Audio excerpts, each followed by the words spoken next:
السلام علیکم ورحمۃ اللہ وبرکاتہ۔ آج میں معدے اور آنتڑیوں کے اندر جو زخم بن جاتے ہیں السر ہوتا ہے اس کے بارے میں بتاؤں گا۔ تو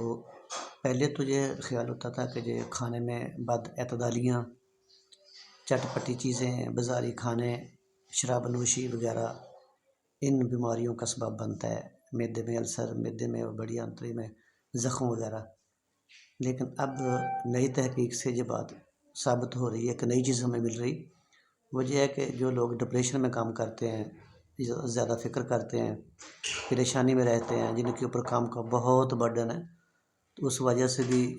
یہ بیماری لاحق ہو سکتی ہے۔ تو معدے میں جو ہر وقت نمک کا تیزاب رہتا ہے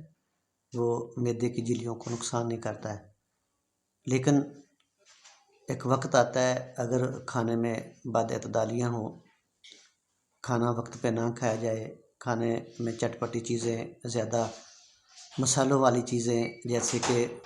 کچھ لوگ ہر روز بازاری کھانا پسند کرتے ہیں، جیسے قورمہ، ٹکے کباب وغیرہ۔ تو ایک وقت آتا ہے کہ جو معدے کی دیواریں ہیں وہ کمزور پڑ جاتی ہیں۔ پہلے تو یہ اس میں قوت مدافعت بہت زیادہ ہوتی ہے، وہ بیماری کے ساتھ لڑتی ہیں، لیکن جب کمزور پڑ جاتی ہیں تو پھر جو نمک کا تیزاب معدے میں ہوتا ہے وہ ان دیواروں کو کھانا شروع کر دیتا ہے، تو اس کے اسباب بنتا ہے یہ کہ اس معدے میں زخم بن جاتے ہیں۔ تو طب نبوی میں اس کا علاج بڑا واضح ہے۔ اللہ کے نبی حضرت محمد صلی اللہ علیہ وسلم نے فرمایا کہ معدے کی تمام بیماریوں کے لیے جو کا دلیہ۔ تو اس کا طریقہ کار یہ ہے کہ پہلے جو کے دلیہ کو پانی میں پکایا جائے، بعد میں اس میں چند چمچ دودھ ملا کر اس کو نیچے اتارا جائے، اور اس میں میٹھا ملانے کی جو اس میں چیز آتی ہے، چینی شکر ملاتے ہیں، اس کی جگہ حضرت محمد صلی اللہ علیہ وسلم نے شہد کو ترجیح دی۔ تو جو کا دلیہ پانی میں پکانا ہے، اس کے بعد اس کو دودھ ڈال کر نیچے اتار لینا ہے، اس کے بعد اس کو میٹھا کرنے کے لیے اس میں شہد ملا کر تو مریض کو کھلایا جائے۔ تو اب وسلم تو یہ ہمیں تلقین کرتے تھے، صحابہ کرام کو تلقین کرتے کہ جو بھی مریض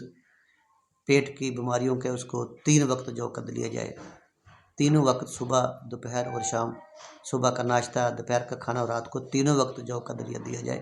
تو اس سے ثابت ہوتا ہے کہ جو کے دلیہ میں انشاءاللہ شفا ہے۔ تو ہم سب مسلمانوں کو اس عمل کے اوپر، اس حدیث کے اوپر، اس اللہ تعالیٰ کے نبی صلی اللہ علیہ وسلم کی جو ایجاد ہے بیماریوں کے خلاف لڑنے والی، معدہ میں، آنتڑیوں میں زخم بیماریوں میں، تو اس کے اوپر عمل کر کے اس کا فائدہ اٹھانا چاہیے۔ تو اپنے ایمان کی طاقت ذہن میں رکھتے ہوئے اس بات کو یقینی بنائیں کہ اللہ کے نبی صلی اللہ علیہ وسلم کے جو منہ سے جو الفاظ نکلتے ہیں تو وہ ہے شفا ہی شفا ہے۔ تو ہم سب کو اس کے اوپر عمل کرنا چاہیے۔ آج میں نے آپ لوگوں کو یہی بتانا تھا، اس کے اوپر آپ بھی عمل کریں، فائدہ بھی اٹھائیں اور ثواب بھی کمائیں۔ اللہ حافظ۔